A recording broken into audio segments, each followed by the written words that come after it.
So today we're going to repot and prune this Japanese maple. We will start with cutting it. We are removing the long shoots that have grown in the couple of weeks to create more ramification, and the tree has pretty large leaves, but we don't want that. So by cutting it back, the leaves will also be smaller.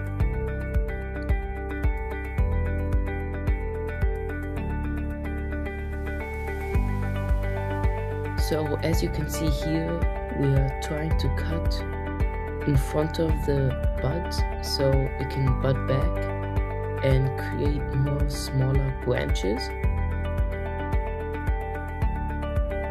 And we don't want too many branches because we want to create space between them so it looks like an old tree, although this tree is only 12 years old.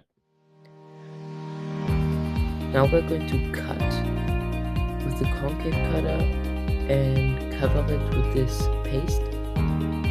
This paste makes it heal faster and protects it from diseases and bacteria. I rather use too much than too less.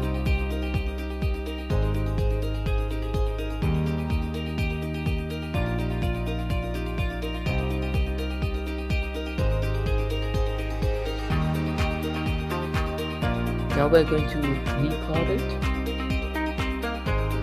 We actually repotted it just a few months ago in early winter, but now we want to use a new pot and a smaller one because we didn't have any bonsai pot there anymore, so now we have one. And you can also do it now. So maples are like that they don't really care, so they're not really sensitive, so actually you can do it over the whole year. And the root ball is also pretty tight and healthy, but fairly small for the size of the tree, so I'm only going to cut it back lightly and not too much.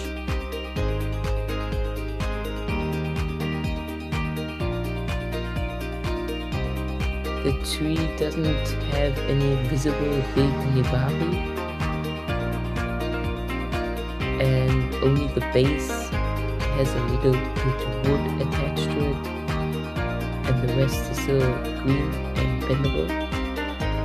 Now we're going to use wire to attach the tree firmly so it does not tip over when it's windy.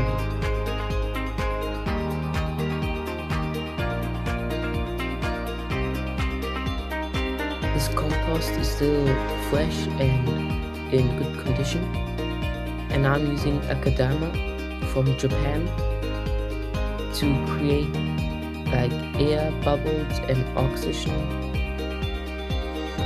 And here you can see lava, so grinded lava stone. This is pretty sturdy and it stays the same shape for even 10 years and longer, unlike akadama that dissolves slowly and is not ideal for long term. I removed the surface root because it didn't look nice. I want to make the nibari as visible as possible.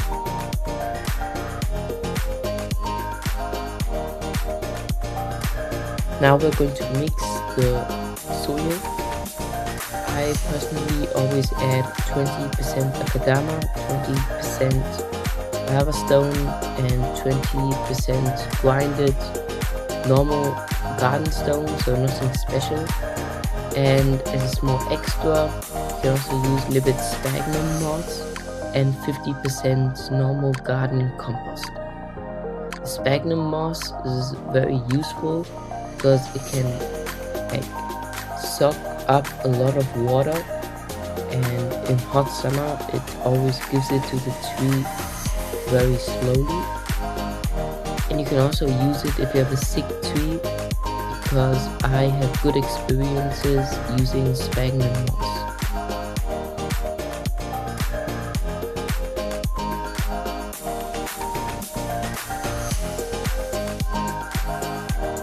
because maples have pretty hard surface roots, you do not need to be afraid when some roots are still visible on top of the soil, and will just make them thicker, and it pretty much looks even better after a few months. Now we're attaching them with wire, what we did earlier, so the tree has no chance to tip over.